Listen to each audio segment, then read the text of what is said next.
Olá pessoal, bem-vindo a mais um Listão. E para quem está chegando agora e ainda não conhece, o Listão é um quadro aqui no canal em que eu coloco algumas referências, séries, filmes, quadrinhos, livros especialmente, textos, enfim, várias referências para que a gente possa pensar alguns temas importantes.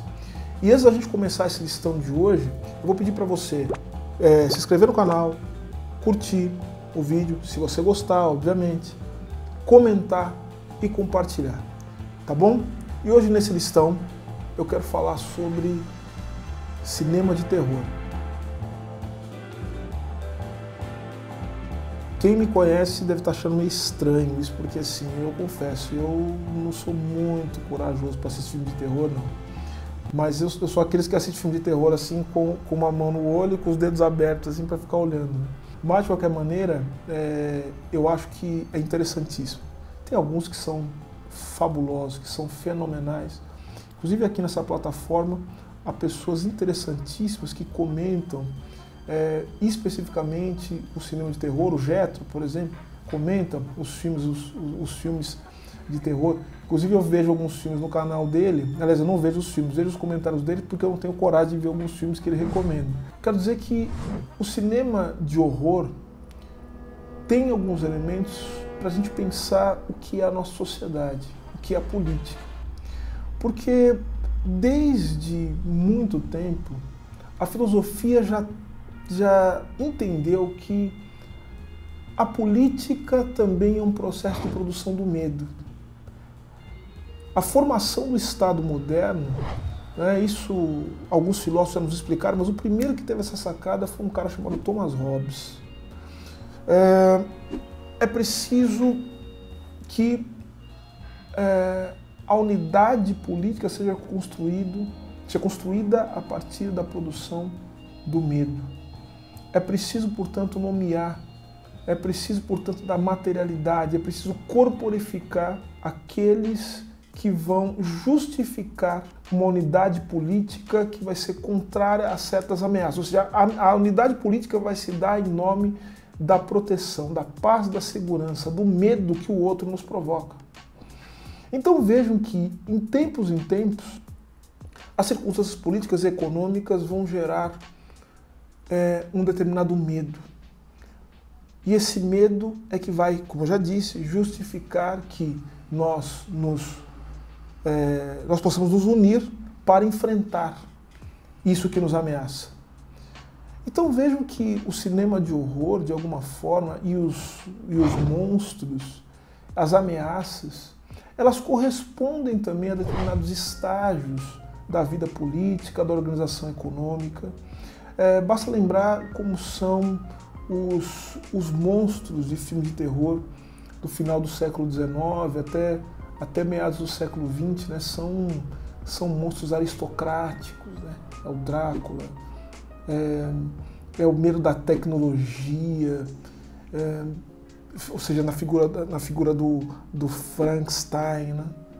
Então vejam que o medo, a personificação do medo diz respeito, por exemplo, a essas mudanças sociais, essa incorporação das tecnologias no mundo, cujas tradições estão se dissolvendo, ao passo que nós temos, ali no pós-guerra, nos anos 40, nos anos 50, o medo, ele é o medo da invasão alienígena, é o medo do monstro que nos ameaça, que pode vir de qualquer outro lugar, a personificação da Guerra Fria, de certa maneira, né?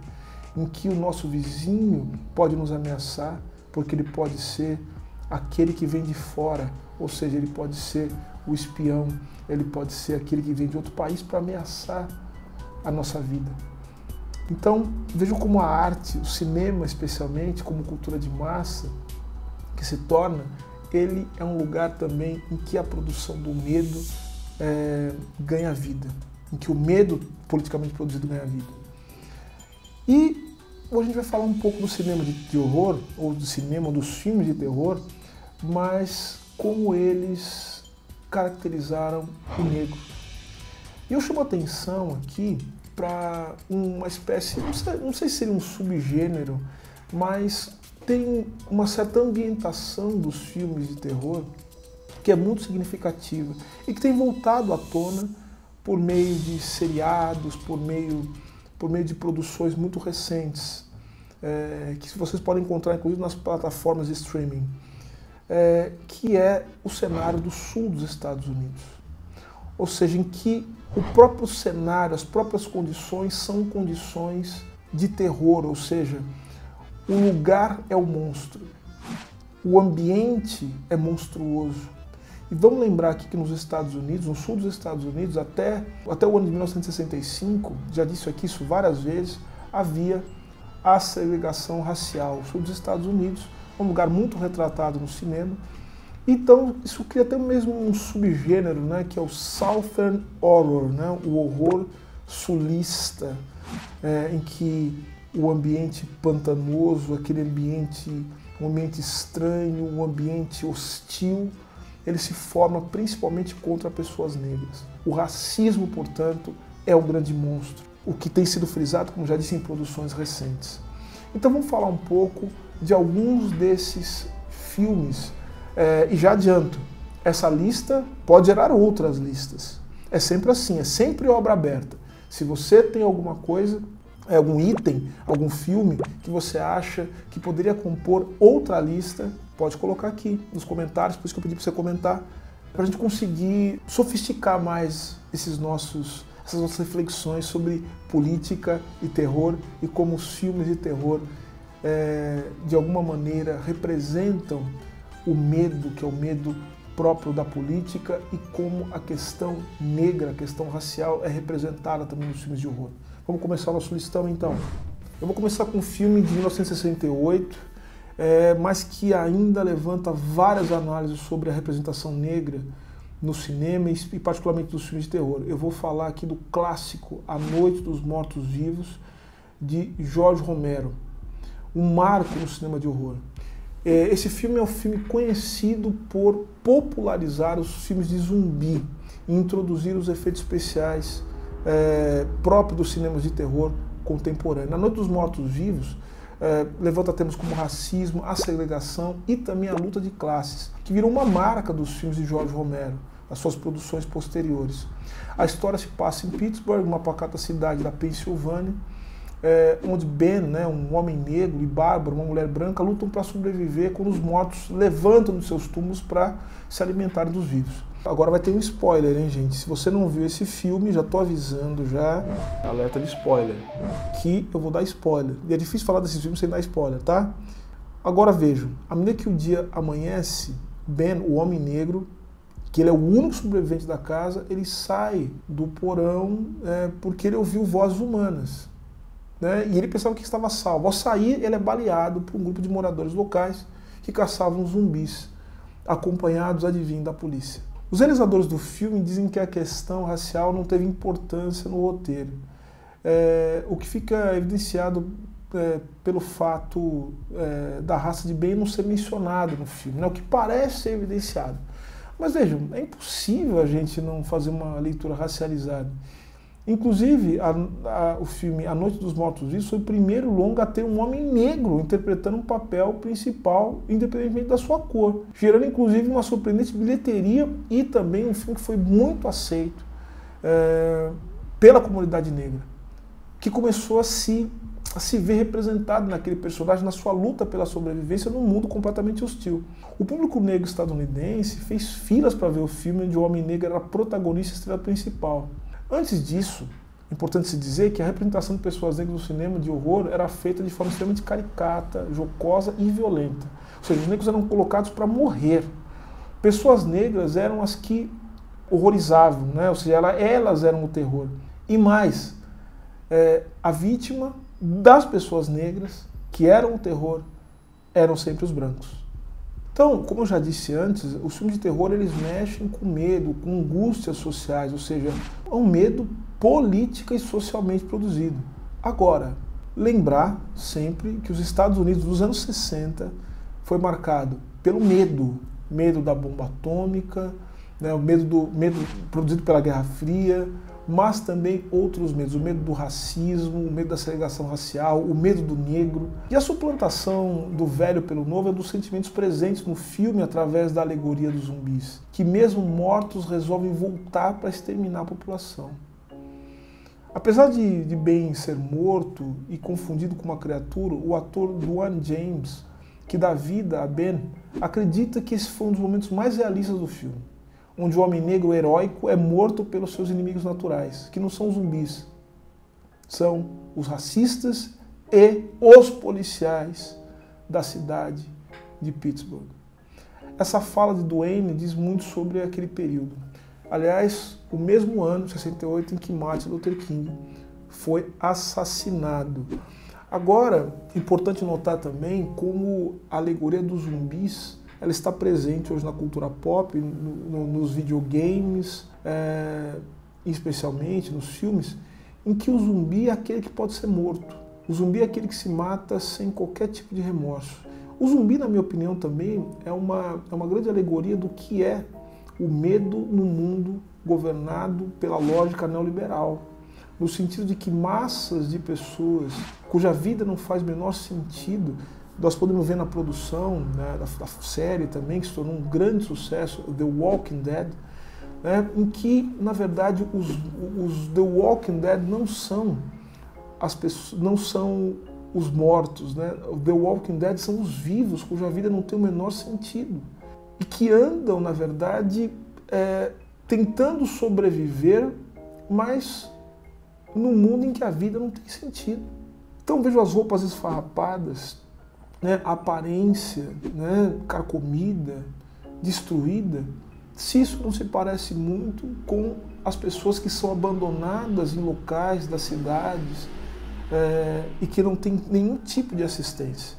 Então essas pessoas são pessoas deixadas para a morte. George Agamben, o filósofo, chamou de homo sacer, ou seja, aquele que não se deve matar, mas que se for morto também não tem o menor problema. Então vejam que os filmes de zumbi, eles trazem essa alegoria muito interessante. O próximo filme, ele tem características bem diferentes de A Noite dos Mortos-Vivos, não só pela quantidade de pessoas negras no elenco, mas também pela construção da narrativa. Essa diferença é analisada pela pesquisadora Robin Coleman, que categoriza filmes de terror de duas formas. Filme de terror com negros, que apresentam algumas imagens para entender como a negritude é representada, e filme de terror que conservam as características do gênero como perturbação, medo e monstruosidade. Mas diferente do primeiro, são filmes que chamam a atenção para a identidade racial. Nesse caso, a questão negra, a negritude. Um exemplo de filme negro de terror é Ganja and Hess, escrito e dirigido pelo diretor Bill Gunn, que também é um homem negro. O filme de 1973 conta a história do Dr. Hess Green, um arqueólogo que está cuidando de uma escavação, que está fazendo uma escavação de uma antiga civilização de nome Mirta. Hess sofre uma tentativa de assassinato por parte de seu assistente, George, que comete suicídio em seguida. Mas antes, ele consegue ferir Hess com uma lâmina pertencente à antiga civilização. Quando acorda, o Dr. Hess ele percebe que suas feridas estão curadas, mas que agora ele sente uma enorme sede de sangue. É claramente uma releitura do Drácula, ou seja, um monstro aristocrático. Mas essa é uma releitura que faz uma reflexão sobre o legado da dominação branca. Lembro do Duane Jones, que é o protagonista em A Noite dos Mortos-Vivos, o ator? Bom, ele também é o protagonista de Ganja and Hess, mas dessa vez a narrativa do filme traz um enfoque nas experiências negras e sua cultura. A representação ela não se dá somente na imagem, a partir do elenco, mas também no lugar de autoria, nas narrativas e nas proposições trazidas por Ganja and Hess. E o terceiro e último filme dessa lista, que vai depender só de você se é a primeira lista, de várias outras que nós podemos fazer, é um filme muito conhecido já e que vocês podem ver que existe um parentesco com os outros filmes, pela temática, principalmente com Ganja and Hess, que é Get Out.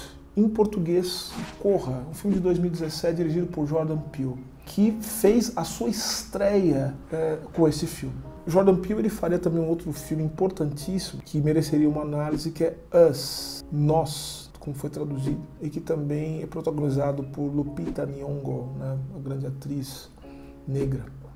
Para alguns, Corra pode parecer um simples suspense, mas ele vai além disso. Ele aborda a partir de metáforas o terror.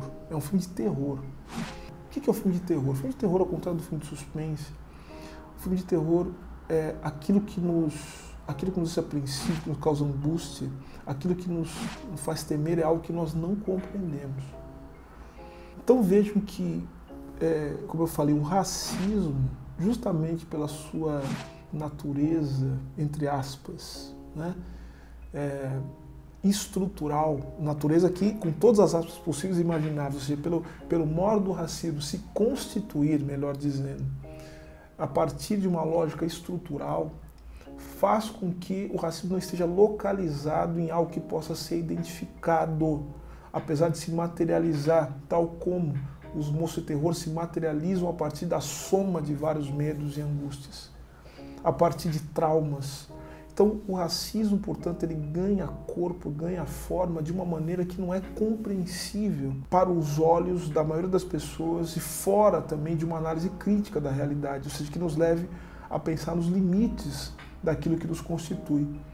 Então vejam que o filme de Jordan Peele, ele não é apenas um filme de suspense, ele é um filme de terror, porque ele mexe, ele materializa com os medos e as angústias de todos aqueles que assistem o filme e que não conseguem compreender, por exemplo, como é que uma família é formada por pessoas liberais que falam bem do governo de Barack Obama, como essas pessoas podem impor aquele terror e aquela situação que todos nós vimos as pessoas negras. Há muitas camadas nesse filme que merecem a nossa atenção.